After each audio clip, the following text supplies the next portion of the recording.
Bridge সংস্কার না হওয়ায় মসজিদে যেতে পারছে না মুসল্লিরা। কামাল উদ্দিন জয়ের রিপোর্টে বিস্তারিত। উখিয়া উপজেলার হলদিয়া পালং ইউনিয়নের পাতাবাড়ি লম্বাবিল এলাকায় বহুদিন ধরে একটি গুরুত্বপূর্ণ ব্রিজ ভেঙে পড়ে আছে।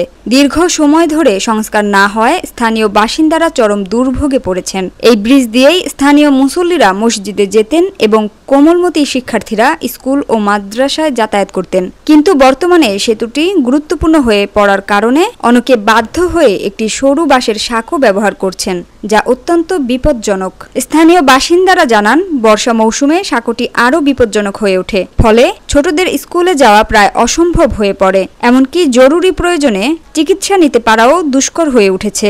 বহুবার দাবি জানানো সত্ত্বেও বৃষ্টির সংস্কারে কোনো কার্যকর উদ্যোগ নেওয়া হয়নি বলে অভিযোগ এলাকাবাসীর। এ বিষয়ে সংশ্লিষ্ট কর্তৃপক্ষের দৃষ্টি আকর্ষণ করে দ্রুত বৃষ্টি সংস্কারের জোর দাবি জানিয়েছেন ভুক্তভোগীরা।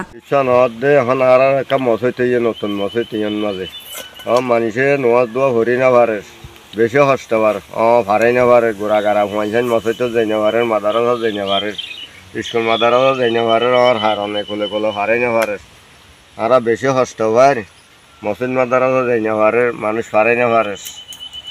ইয়ান আল্লাহ বলি আর সাইড দিয়ে এক ব্রিজ সাইড দিয়ে আগো এবার একবার হোক গারাম আছিল হনা হারনে নমতি হারনে নম হনারা না জানি ইয়ান গল্লা বলি আর চেষ্টা করি দে। ও আল্লাহ আল্লাহ তরফত তৈরি জানাই হোক।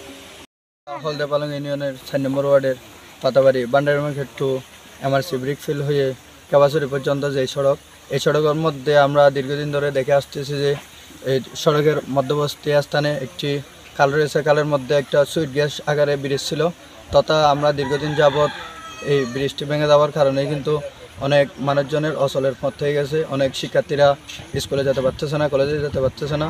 সেজন্য আমরা অনেক আগে থেকে জনবাণীতে একটা নিউজ হয়েছিল, এই নিউজের মাধ্যমে কিন্তু এটা টেন্ডার পাস হয়েছিল বলে আমাদের ধারণা মতো জানা গেছে। পরে কিন্তু সরকার পতনের পর থেকে কিন্তু এই কাজ টেন্ডারটা বাতিল হয়ে গেছে। আমরা প্রশাসনের দৃষ্টি আকর্ষণ করে বলতে চাই আবারও যাতে আমাদের এই ব্রিজটি অতি শীঘ্র নির্মাণ করে দেন। তার জন্য আমরা আমাদের এলাকাবাসীর পক্ষ থেকে